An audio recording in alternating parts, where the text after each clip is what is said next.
poorly researched, heavily biased, ahistorical garbage. In this video series, I'm going to pick apart Extra Credit's first overview of the First Crusade and show, point by point, everything that's wrong in it. Extra Credit starts their video with the Council of Clermont in AD 1095, at which Pope Urban II delivered the speech that launched the First Crusade. During this speech, Urban urged Western Europeans to take up arms and march to the Holy Land to reclaim it from the Seljuk Turks. Urban insisted that this should be done in part because the Muslim military elite had abused Eastern Christians living under their rule. Here's what Extra Credits says about this. There are just a few problems. You see, by this point, Muslims had actually occupied the Holy Land for nearly 400 years, and there was little evidence of the various atrocities Urban invoked in his speech to incite Europe to crusade. Incorrect. The Muslim dynasty ruling over the Holy Land in 1095 was the Seljuk Turks, who were in fact newcomers to the Middle East. After converting to Islam in the 10th century, in the 11th century, they swept into Islamic Persia and managed to take control of huge swaths of Islamic-ruled territory, which before that had been controlled by Arabs and other groups. One feature of the Seljuk Turkish conquest was considerable violence and atrocities committed against civilians, including the Eastern Christians living in those regions. To demonstrate this, we're going to turn to the writings of an Eastern Christian who lived through these very events. Aristakes Lastevertsi was an 11th century Armenian cleric and historian.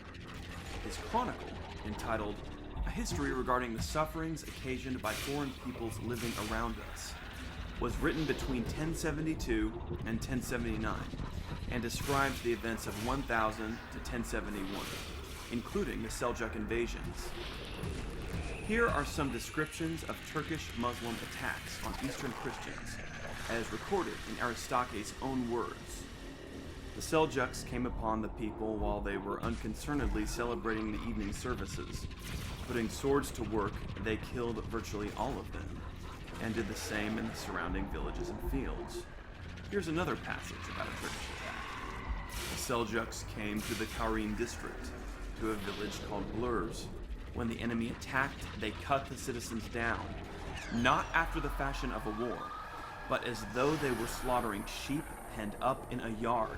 Swords in hand they came upon some, fell upon them like beasts, pierced their hearts and killed them instantly.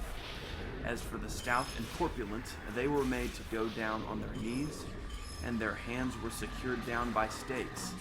Then the skin together with the nails was pulled up on both sides over the forearm and shoulder as far as the tips of the second hand, forcibly removed, and the Seljuks fashioned bowstrings out of them. Oh, how bitter this narration is. As for the presbyters and clerics, what ear could bear the unique tortures to which they were subjected? Their skin was flayed from the breast upward, over the face, and then twisted around the head, and only after so torturing them did the Seljuks kill them. Who has heard of more bitter, unbelievable tortures? Now let's take a look at Aristakes' account of the Seljuk Turks' conquest of Ani, an ancient Armenian Christian city, in 1064.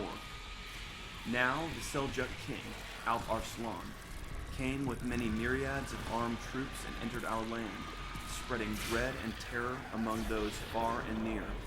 He trampled on and overturned many lands until he reached the city of Ani. Putting the Persian sword to work, they spared no one. One could see there the grief and calamity of every age of humankind. For children were ravished from the embraces of their mothers and mercilessly hurled against rocks, while the mothers drenched them with tears and blood.